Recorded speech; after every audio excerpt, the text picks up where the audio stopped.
호남 성도 여러분 안녕하십니까? 오늘 함께 살펴볼 육과의 제목은 두 증인입니다. 기역절을 보겠습니다. 이사야 40장 8절입니다. 풀은 마르고 꽃은 시드나 우리 하나님의 말씀은 영원히 서리라. 교과 서론 내용을 살펴보겠습니다. 중세 교회가 성경을 믿는 신실한 그리스도인들을 핍박했음을 우리는 잘 압니다. 그럼에도 불구하고 하나님의 말씀은 어둠을 비추었고 압제와 박해도 하나님의 말씀이 선포되는 것을 막지는 못했습니다. 영국의 성경 번역자 윌리엄 틴들이 종교 재판에 회부되었을 때에 그를 신문하던 사람들이 하나님의 말씀을 전파하는 데 가장 큰 도움을 준 사람이 누구냐고 질문을 합니다.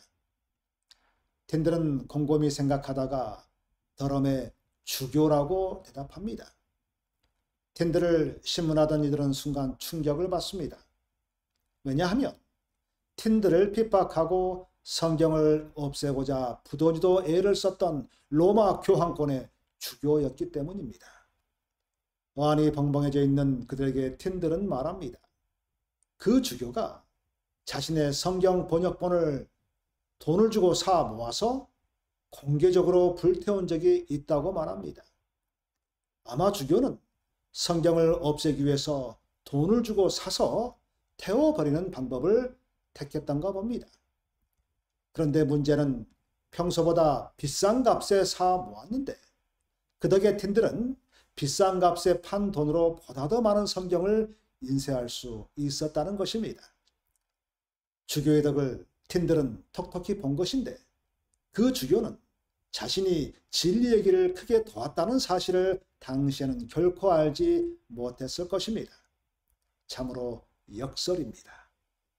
우리 하나님은 이처럼 악까지도 선으로 이용하시는 역전의 하나님이심을 다시 한번 고백하게 되는 일화가 아닐 수 없습니다. 이번 주는 성경과 기독교 신앙에 대한 가장 악의적이었던 공격에 대해 살펴볼 것입니다. 특히 프랑스 혁명 당시 상황을 살펴볼 것인데 당시 프랑스 거리는 피로 물들고 광장에는 단두대가 설치되어서 수천 명이 목이 잘리며 학살당했으며 무신론이 국교가 되었습니다. 기독교는 또다시 위기에 봉착하는데 그럼에도 불구하고 하나님의 말씀은 꺾이지 않고 계속 증거되었다는 사실입니다. 첫째 날 소재를 보겠습니다. 첫째 날 일요일 소재의 제목은 육과의 제목과 같은 두 증인입니다. 핵심 키워드는 신구약 성경입니다. 먼저 요한계시록 11장 3절로 4절의 말씀을 보겠습니다. 내가 나의 두 증인에게 권세를 주리니 그들이 굵은 베옷을 입고 1260일을 예언하리라. 그들은 이 땅의 주 앞에 서 있는 두 감람나무와 두 촛대라고 말합니다. 이 말씀을 보면 두 증인이 나오는데 증인을 뜻하는 헬라어 마르투스는 증인과 순교자라는 두 가지 의미를 가지고 있습니다. 본문에서 두 증인은 두 감람나무와 두 촛대라고 말하고 있습니다. 두 감람나무와 촛대는 구약성경 스가랴 4장에 나오는 장면입니다. 스가랴가 두 감람나무의 뜻을 묻자 천사는 말합니다. 스가랴 4장 14절입니다. 기름 부음 받은 자 둘이니 온 세상에 주 앞에 서 있는 자라고 알려줍니다. 두 증인은 주 앞에 서 있는 두 감람나무와 두 촛대라고 하였는데 감람나무와 촛대는 무엇을 말하는 걸까요? 둘 다 불을 밝히는 것입니다. 감람나무는 불을 밝히는 기름을 공급하는 원천이 되고 촛대는 그 기름으로 불을 밝힙니다. 그렇다면 두 증인은 1260년의 암흑 기간 동안에 감람나무와 촛대처럼 계속해서 불을 밝히는 기름을 공급하는 동시에 또 불을 밝혀 빛을 비추어 온 것을 알 수 있습니다. 우리에게 어둠을 밝혀주고 등이 되고 빛이 되는 것이 무엇입니까? 그것은 바로 하나님의 말씀입니다. 시편 119편 105절을 봅니다. 주의 말씀은 내 발의 등이요 내 길의 빛이니이다 라고 말합니다. 그러므로 두 증인이란 바로 신구약 성경임을 말하고 있습니다. 신구약 성경은 어두운 중세의 박해 시절 어둠을 비추는 등이요 빛이었던 것입니다. 두 증인에 대하여 다양한 견해가 있어 온 것도 사실입니다. 신구약 성경 외에 율법과 복음, 율법과 선지자, 모세와 엘리야, 마지막 시대의 모세와 엘리야의 역할을 할 두 선지자들이란 견해가 있지만 우리 재림교회는 두 증인을 신구약 성경으로 보는 견해가 재림교회가 주장해온 일관된 주장이라 할 수 있습니다. 예수님께서도 구약이 자신에 관하여 증거하는 증인의 역할을 한다고 요한복음 5장 39절과 누가복음 24장 25절, 27절, 44절에서 분명하게 말씀하고 있습니다. 요한복음 5장 39절의 말씀입니다. 너희가 성경에서 영생을 얻는 줄 생각하고 성경을 연구하거니와 이 성경이 곧 내게 대하여 증언하는 것이니라. 누가복음 24장 27절입니다. 이에 모세와 모든 선지자의 글로 시작하여 모든 성경에 쓴 바 자기에 관한 것을 자세히 설명하시니라.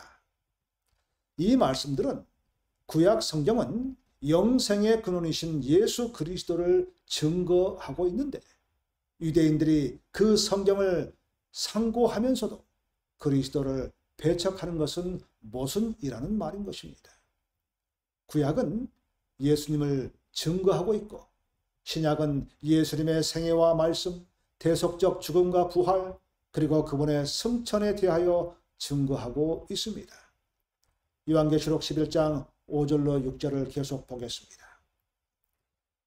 만일 누구든지 그들을 해하고자 하면 그들의 입에서 불이 나와서 그들의 원수를 삼켜 버릴 것이요 누구든지 그들을 해하고자 하면 반드시 그와 같이 죽임을 당하리라. 그들이 권능을 가지고 하늘을 닫아 그 예언을 하는 날 동안 비가 오지 못하게 하고 또 권능을 가지고 물을 피로 변하게 하고 아무 때든지 원하는 대로 여러 가지 재앙으로 땅을 치리로다. 이 두 증인은 예언을 하고 그들의 예언한 대로 땅에 비가 내리지 않게 합니다. 그들은 물을 피로 변하게 하고 재앙으로 땅을 칩니다. 엘리야는 하나님의 말씀을 따라 이스라엘에 비가 내리지 않을 것이라고 말했고 그의 기도의 응답으로 3년 반 동안 비가 내리지 않았습니다. 바알의 거짓 선지자들이 가뭄을 해결하지 못할 때에 엘리야가 하나님께 기도하였더니 비가 다시 내렸고 바로가 하나님의 백성을 놓아주지 않았기 때문에 모세는 하나님의 말씀을 따라 애굽 사람들에게 물을 피로 변하게 하는 등의 온갖 재앙으로 애굽을 쳤습니다. 하나님의 말씀을 훼손하려는 자들은 자기 입에서 나오는 불씨에 삼켜질 것입니다. 하나님은 에레미야 5장 14절에서 너희가 이 말을 하였은즉 볼지어다 내가 내 입에 있는 나의 말을 불이 되게 하고 이 백성을 나무가 되게 하여 불사르라고 말씀하십니다. 하나님의 말씀은 그것을 거부하는 모든 사람에게 심판을 선언합니다. 그분의 말씀은 그 입에 불과 같기 때문입니다. 잠깐 여기서 증인을 말할 때 왜 두 증인일까요? 그것은 중요성을 상징적으로 묘사한 것인데 증인이 두라는 숫자는 고대 이스라엘의 사법 제도에 나오는 두 증인의 법을 생각나게 합니다. 신명기 19장 15절입니다. 사람의 모든 악에 관하여 또한 모든 죄에 관하여는 한 증인으로만 정할 것이 아니요 두 증인의 입으로나 또는 세 증인의 입으로 그 사건을 확정할 것이며 민수기 35장 30절입니다. 사람을 죽인 모든 자, 곧 살인한 자는 증인들의 말을 따라서 죽일 것이나 한 증인의 증거만 따라서 죽이지 말 것이요 라고 말합니다. 계속해서 신명기 17장 6절입니다. 죽일 자를 두 사람이나 세 사람의 증언으로 죽일 것이요 한 사람의 증언으로는 죽이지 말 것이며. 그 법에는 유대 법정 체계에서 증인의 수가 두 사람이어야 함을 명기되어 있습니다. 어떤 것의 진실성을 입증하기 위하여 두 증인은 일치되고 확증적인 증언을 해야만 되었습니다. 요한복음 8장 17절에서 예수님께서도 너희 율법에도 두 사람의 증언이 참되다 기록되었으니 라고 말씀하셨습니다. 그분께서 70인을 각 동네와 지역으로 보낼 때에 이 관습에 따라 둘씩 짝을 지어 보냈습니다. 초대교회도 이 관습을 따랐습니다. 둘을 강조한 것은 한 사람에게 부족한 면을 다른 사람이 보충하게 하기 위함이었습니다. 스테파노비치는 계시록 11장에서 증인 둘을 명시한 것은 그들이 선포하는 기별의 심각성과 중요성을 드러내는 것이라고 말하였습니다. 교과 81쪽의 영감의 교훈을 보겠습니다. 두 증인으로 표상된 신구약 성경. 선지자는 두 증인에 대하여 이는 이 땅에 주 앞에 섰는 두 감람나무와 두 촛대라고 하였다. 또 시편 기자는 주의 말씀은 내 발의 등이요 내 길의 빛이니이다 라고 하였다. 그러므로 두 증인은 구약과 신약 성경을 대표한다. 구약과 신약은 다 같이 하나님의 율법의 기원과 영속성을 알려주는 중요한 증인들이다. 그 두 성경은 또한 구원의 계획을 증거해 준다라고 각시대의 대전투 267쪽에서 말씀하셨습니다. 요한의 이상에서 두 증인은 세상을 밝히기 위해 성령의 능력으로 선포되는 하나님의 말씀, 즉 하나님의 빛과 진리를 세상에 전하는 구약과 신약의 말씀인 것을 알 수 있습니다. 이제 둘째 날 소지를 보겠습니다. 둘째 날 월요일 소지의 제목은 예언적 기간입니다. 핵심 키워드는 박해 기간입니다. 월요일 교과에 나오는 요한계시록 11장과 다니엘 7장에서의 공통적인 기간이 나옵니다. 한때, 두때, 반때, 42달, 그리고 1260일입니다.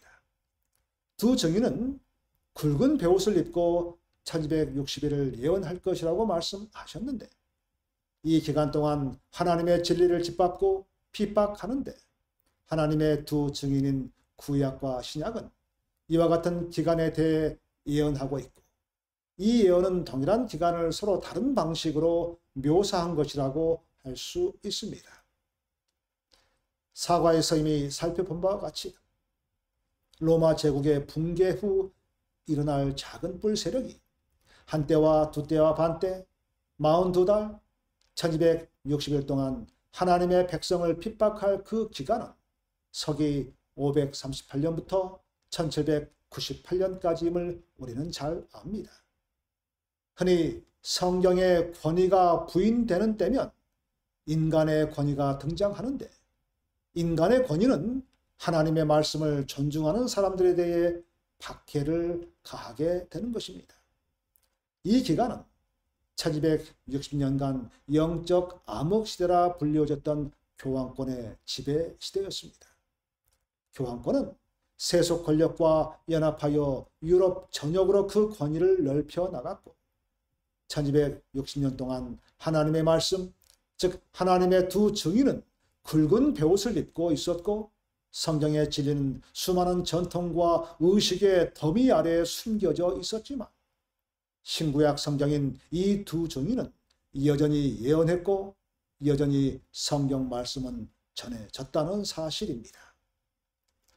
비록 영적 암흑기였지만 하나님의 말씀은 보존되었고 흑암 중에도 말씀을 소중히 여기고 그 교훈대로 살았던 사람들이 있었습니다. 하지만 유럽의 수많은 인구에 비하면 그들은 소수에 불과했습니다. 왈덴스인, 얀 후스, 제롬, 마틴 루터, 울리 쥐빙글리, 존 칼뱅, 존 웨슬리와 찰스 웨슬리, 그리고 그의 많은 종교 개혁자들은 그들이 빛을 받은 만큼 하나님의 말씀에 충실했다는 사실입니다. 비록 소수였지만 말입니다. 교과 83쪽에 나온 영감의 글을 보겠습니다. 1260년의 법왕권 박해 기간, 이교는 그의 지위를 법왕에게 넘겨주었다. 곧 용이 짐승에게 자기의 능력과 보좌와 큰 권세를 주었다. 이리하여 다니엘서와 요한계시록에서 예언한 1260년간의 법왕권의 박해가 시작되었다. 그리스도인들은 믿음의 절개를 버리고 법왕교의 의식과 예배를 받아들이든지 지하 감옥에 갇히거나 고문대와 화형과 차명 집회자의 칼에 생명을 빼앗기든지 그 어느 것 하나를 선택할 수밖에 없게 되었다라고 각시대의 대쟁투 54쪽에서 말하고 있습니다. 예언된 1260년 동안 두 증인은 굵은 베옷을 입고 있었고 성경의 진리는 전통과 의식 아래 숨겨져 있었지만 영적 암흑 속에서도 여전히 말씀은 보존되고 전해졌습니다. 하나님의 섭리였음을 고백하지 않을 수 없습니다. 이제 셋째 날 교과를 보겠습니다. 셋째 날 화요일 소재의 제목은 죽임당한 두 증인입니다. 핵심 키워드는 프랑스 혁명입니다. 먼저 요한계시록 11장 7절로 9절의 말씀을 보겠습니다. 그들이 그 증언을 마칠 때에 무저갱으로부터 올라오는 짐승이 그들과 더불어 전쟁을 일으켜 그들을 이기고 그들을 죽일 터인즉 그들의 시체가 큰 성 길에 있으리니 그 성은 영적으로 하면 소돔이라고도 하고 애굽이라고도 하니 곧 그들의 주께서 십자가에 못 박히신 곳이라. 백성들과 족속과 방언과 나라 중에서 사람들이 그 시체를 사흘 반 동안을 보며 무덤에 장사하지 못하게 하리로다. 7절을 보면 그 증언을 마칠 때라고 말합니다. 그 증언을 마칠 때는 1260년의 박해 시대가 1798년에 끝나는데 그 기간이 끝나갈 무렵에 성경 예언에 등장할 만큼 대대적으로 그리고 공개적으로 성경을 핍박한 세력이 역사상에 있었던가요? 예수님을 십자가에 못 박았다고 할 만큼 교회와 신앙을 미워하고 박해한 세력과 시대가 있었던가요? 분명히 있었습니다. 바로 1789년에 일어난 프랑스 혁명이 그것입니다. 프랑스 혁명은 불과 몇 년 동안 계속된 사건에 불과하지만 세계사적으로나 교회사적으로 오랜 세월에 걸쳐 뚜렷한 영향을 남겼습니다. 그러므로 성경 예언이 이 사건을 취급한 것은 전혀 이상한 일이 아닙니다. 프랑스 혁명은 외관상 자유와 평등을 외치며 일어난 하위 노동자 계급의 혁명으로 보이지만 실상은 무신론 사상을 유포시키고 공산주의를 태동하게 한 기틀을 마련해 소련과 동유럽 그리고 중국의 수십억 인구를 공산주의와 무신론의 틀 속에 가두어서 하나님의 구속사업의 큰 장애물이 되었던 것입니다. 혁명이 시작되기 전 프랑스는 종교개혁을 거부하고 부패와 타락이 극에 달했습니다. 성직자들은 귀족 계급이 되어서 온갖 사치와 향락을 누렸고 일반 백성들은 압제에 눌려 신음하고 하루 먹을 빵을 구하기도 어려울 지경이었습니다. 결국 1789년 7월 14일 분노한 시민들이 바스티유 감옥을 습격하면서 혁명은 시작됩니다. 수많은 사람들이 단두대에 이슬로 사라지게 되고 그동안 왕과 교회에 억눌렸던 감정이 한꺼번에 폭발하면서 새로운 달력을 만들어 종교적인 제일들을 모두 없애버렸고 일주일을 10일 제도로 만들어서 예배일도 철폐합니다. 분노한 시민들은 교회를 더럽히고 성직자들을 모독하는 것을 기쁨으로 삼았습니다. 혁명 기간에 약 5천 명의 성직자들이 처형을 당했고 성경은 길거리에서 공개적으로 불태워지고 하나님 역시 존재하지 않는 분이라고 공개적으로 외치면서 하나님을 경외하는 것이 지혜의 근본이라는 말씀과는 전혀 다르게 하나님을 경외하는 것이 어리석음의 근본이라 하면서 하나님을 공개적으로 모독하고 모욕했습니다. 사탄은 하나님의 두 증인을 죽이기 위해서 경건하지 않은 사람들을 통해서 일을 했는데 그로 인해 하나님의 두 증인이 침묵을 지킬 수밖에 없는 그 나라에서 애굽 바로의 무신론과 소돔의 음란이 나타나게 됩니다. 정상적인 규범이 무너지면서 만연했던 무신론과 부도덕의 결과로 하나님의 두 증인 성경은 죽게 되는데 요한계시록 11장 9절은 하나님의 두 증인의 시신이 사흘 반, 즉 실제 3년 반을 의미하는 예언의 날 동안에 묻히지 못하고 누워 있을 것이라고 말합니다. 프랑스 혁명 당시 무신론은 적어도 약 3년 반 동안 최고조에 달하게 되는데 1793년 11월 26일 성경과 종교 행사 금지령을 공식 결의하게 됩니다. 그리하여 땅에 거하는 자들이 저희의 죽음을 즐거워하고 기뻐하였다는 예언이 성취되는 참으로 슬프고도 가슴 아픈 역사가 일어납니다. 그러나 주일 제도가 철폐되고 성경 읽는 것이 금지되며 하나님 대신 이성의 여신이 받들어지자 프랑스는 최악의 무질서와 혼란에 빠져들었습니다. 범죄는 증가하고 국민들의 건강은 땅에 떨어졌고 사회는 공포 분위기에 사로잡히게 됩니다. 할 수 없이 프랑스는 3년 반 후인 1797년 7월 17일 성경 및 종교행사 금지령을 폐지합니다. 화이트 부인은 각 시대의 대쟁투 269, 270쪽에서 이렇게 말합니다. 이 예언은 프랑스의 역사에서 가장 정확하고 현저하게 성취되었다. 1793년 프랑스 혁명 당시에 문명국에서 출생하여 교육을 받고 유럽의 나라들 가운데 가장 우수한 나라를 통치하는 권리를 가진 의원들로 구성된 의회에서 사람의 마음에 받아들인 가장 엄숙한 진리를 이구동성으로 부인하고 만장일치로 하나님께 대한 신앙과 예배를 부인하는 음성을 세계는 처음으로 듣게 되었다. 우주의 창조주에 대하여 공공연하게 반역의 손을 든 국가로서 믿을 만한 기록을 남긴 나라는 세계에서 오직 프랑스뿐이다. 영국, 독일, 스페인, 그 밖의 다른 나라에서도 하나님을 모독하는 자들과 무신론을 주장하는 자들이 계속해서 많이 존재해 왔고 지금도 여전히 존재하고 있다. 그러나 프랑스는 의회의 결의로서 무신론을 선언했고 수도의 모든 인구와 그 밖의 모든 곳에서 무수한 사람들이 남녀를 막론하고 그 결의를 수락하고 기쁨으로 노래하며 춤을 춘 유일의 국가로서 세계 역사상 그 유래를 찾아볼 수 없다라고 각 시대의 대쟁투에서 말하고 있습니다. 무신론의 프랑스는 하나님의 두 증인의 책망하는 소리를 침묵시켜버렸고 진리의 거룩한 말씀은 시체가 되어서 그 길거리에 넘어져 있었고 하나님의 제재와 요구를 싫어하는 사람들은 기뻐 날뛰었고 공공연하게 하늘의 왕을 모독하였던 당시의 프랑스였습니다. 예언 기간 동안 말씀을 증거한 이들을 통해 살아남은 두 증인은 이후 무정형에서 나온 무신론과 부도덕의 영향으로 죽게 되었고 성경은 거의 폐기되어 버렸으며 하나님은 모욕과 모독을 당하시는 참으로 가슴 아픈 역사가 아닐 수 없습니다.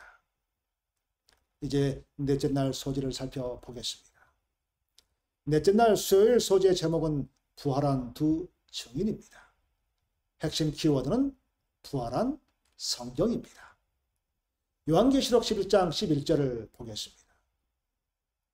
3일 반 후에 하나님께로부터 생기가 그들 속에 들어가매 그들이 발로 일어서니 구경하는 자들이 크게 두려워하더라. 3일 반 후에 두 증인들이 부활한 것임을 말하고 있습니다. 3일 반은 두 증인이 시신이 매장되지 않은 채로 유기되어 있던 기간입니다. 여기서 생기는 아담에게 주셨던 것과 같은 생기입니다. 하나님으로부터 생기가 나와 두 증인의 시체 속에 들어갈 때에 부활합니다. 프랑스 혁명이 끝날 무렵에 비유된 것처럼 하나님의 말씀은 다시 살아나게 될 것이었습니다. 강력한 부흥이 일어날 것이고 다시 한번 하나님의 말씀이 구원을 주는 살아있는 능력이 되는 것을 본 사람들이 큰 경외심을 가질 것이었습니다. 18세기 말 하나님은 땅 끝까지 복음을 전하기 위해 헌신한 남녀들을 일으키셨고 그들은 성경의 기별을 신속하게 전파했습니다. 그 중에 한 사람인 윌리엄 캐리는 인도를 여행하며 수십 개의 현지 방언으로 성경을 번역한 사람입니다. 말씀의 능력에 힘입어 선교사들이 전 세계로 파송되었습니다. 이러한 전 세계적인 선교의 열정이 프랑스 혁명 이후에 일어난 것은 결코 우연이 아니었습니다. 하나님의 말씀은 살아있는 말씀이며 사람들이 볼 때에 죽은 것처럼 보였지만 그것은 신자들의 마음속에 여전히 살아있었고 요한계시록의 예언이 말한 대로 다시 살아나 충만한 생명을 얻게 될 것이었습니다. 수요일 소재에 나와 있는 각시대 대쟁투 288쪽의 말씀을 보겠습니다. 일찍이 무신론자 볼테르는 다음과 같이 장담하였다. 나는 12명이 그리스도교를 세웠다는 말을 지긋지긋하게 들었다. 그러나 나는 이것을 무너뜨리는 데는 한 사람이면 충분하다는 것을 증명할 것이다. 그가 죽은 후 여러 세대가 지나갔다. 수백만의 사람들이 성경을 대적하는 쟁투에 가담하였다. 그러나 성경을 멸절시킬 수는 없었다. 볼테르 시대에 성경이 100권 있었다고 한다면 오늘날은 1만 권 아니 10만 권의 성경이 있는 셈이다. 초기에 어떤 종교개혁자는 그리스도 교회에 대하여 성경은 마치 여러 새망치를 낡아지게 한 모루와 같다고 기록하였다. 이렇게 말하고 있습니다. 여러분이시여, 망치보다 더 강한 것은 모루입니다. 성경을 없애기 위해 내려치는 망치였지만 오히려 모루와 같은 성경은 더욱 단단하여져서 내려치는 망치를 쪼개버렸던 것입니다. 시편 119편 89절을 보겠습니다. 여호와여, 주의 말씀은 영원히 하늘에 굳게 섰사오며. 여러분이시여, 하나님의 말씀은 공격을 받거나 억압받을 수 있지만 결코 사라지지 않습니다. 그 말씀은 오늘날에도 여전히 살아있고 사람의 마음에 말하며 그 말씀을 듣고 가르침을 기꺼이 따르고자 하는 사람들에게 새 생명을 불어넣고 있습니다. 하지만 역사는 반복된다고 했던가요?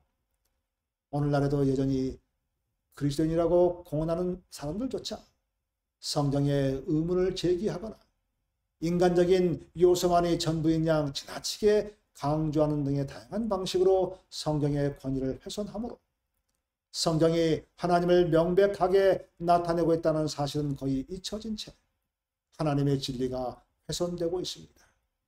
우리는 어떤 식으로든 하나님의 말씀에 대한 이러한 공격에 넘어져서도 그리고 속아서도 안 될 것입니다.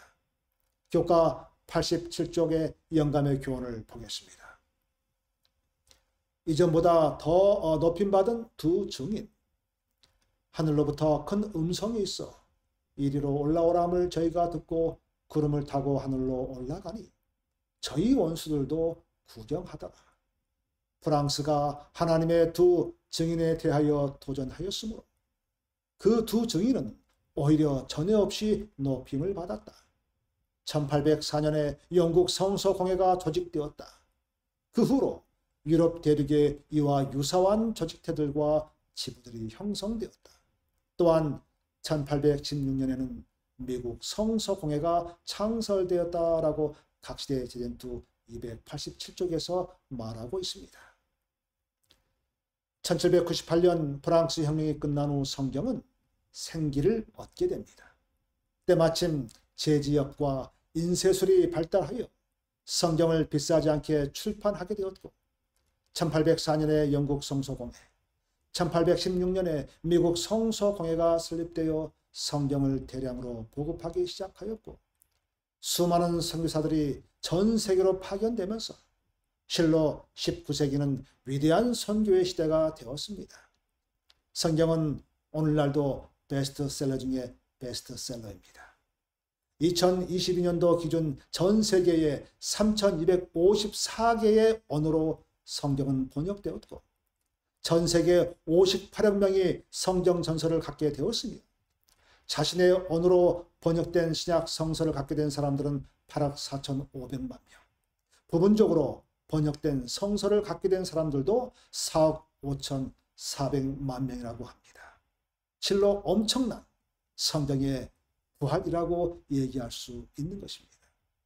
성도 여러분, 성경 말씀은 공격과 억압 중에도 사라지지 않고 여전히 살아서 사람의 마음에 말하며 이를 듣고 따르고자 하는 사람에게 새 생명을 불어넣고 있음을 우리는 오늘날 목도하고 있음에 하나님께 영광을 돌립니다. 이제 다섯째 날 소제를 보겠습니다. 다섯째 날 목요일 소제의 제목은 승리한 진리입니다. 목요일 교과의 핵심 키워드는 승리입니다.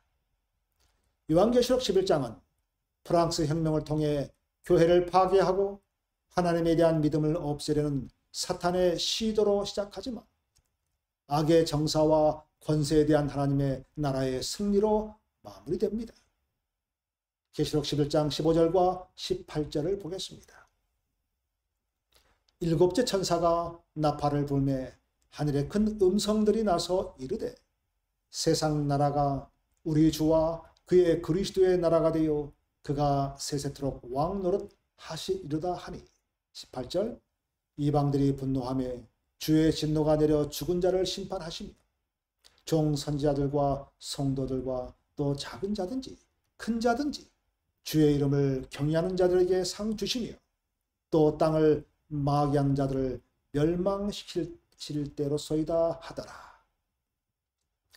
일곱째 천사가 나팔을 불자 셋째 화가 시작되기 전 하늘에서 큰 음성들이 나서 이 세상이 그리스도의 나라가 될 것과 그리스도께서 세세토록 왕 노릇 하시라는 것을 찬송합니다.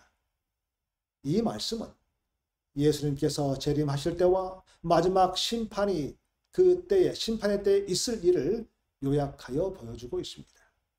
먼저 이방들이 분노할 것입니다. 복음을 거절하며 살아온 그들은 그들에게 내리는 심판과 재앙이 성도들 때문이라고 생각하고 그들을 핍박하며 죽이려 할 것입니다. 전 세계적인 분노와 핍박이 성도들에게 쏟아질 것입니다. 그때 드디어 주의 분노가 이 땅에 내릴 것입니다.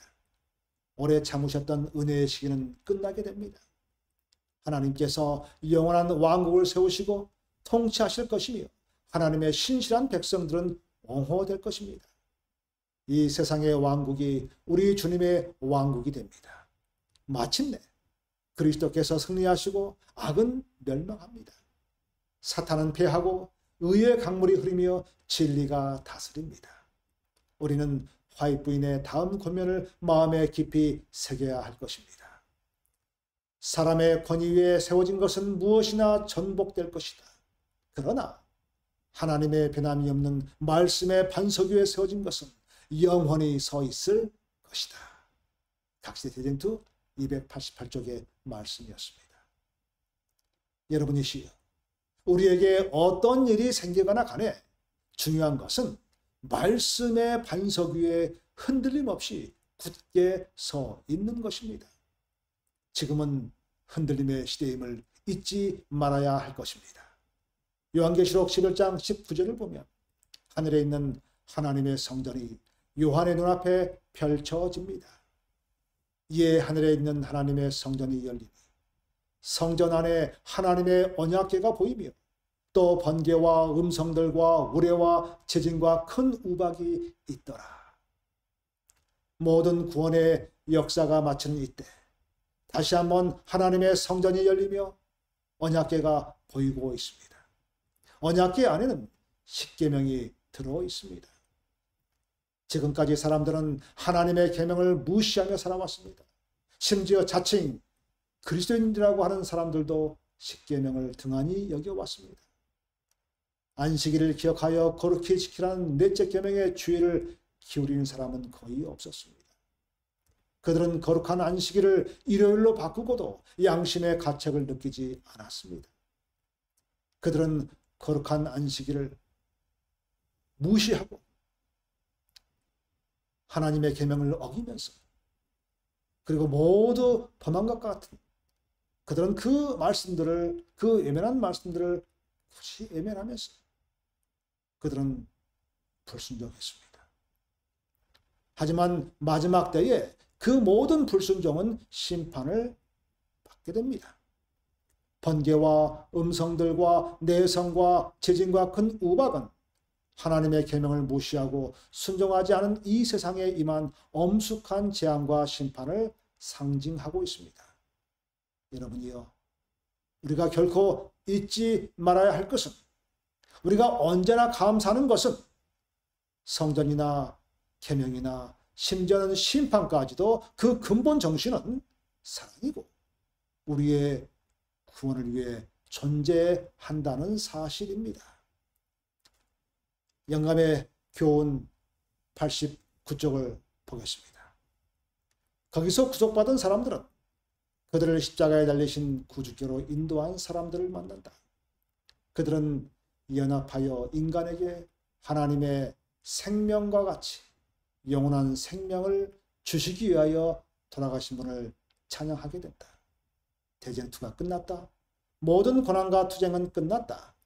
구속받은 사람들이 하나님의 보좌를 중심으로 둘러설 때 온 하늘은 승리의 노래로 충만해진다.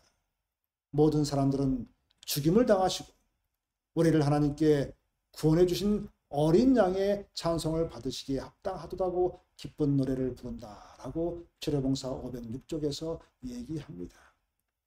성도 여러분이시여, 원수의 공격에도 불구하고 하나님의 역사는 영광스러운 절정에 이를 것입니다. 악은 멸망할 것이고 변함없는 말씀의 반석 위에 서 있는 자는 영원한 승리를 얻을 것입니다. 그러므로 결코 좌로나 우로나 치우침 없이 주님 가신 그 길 끝까지 가게 되시기를 간절히 소망합니다. 이제 여섯째 날 교과에 있는 각시대 대쟁투 267쪽의 말씀을 보겠습니다.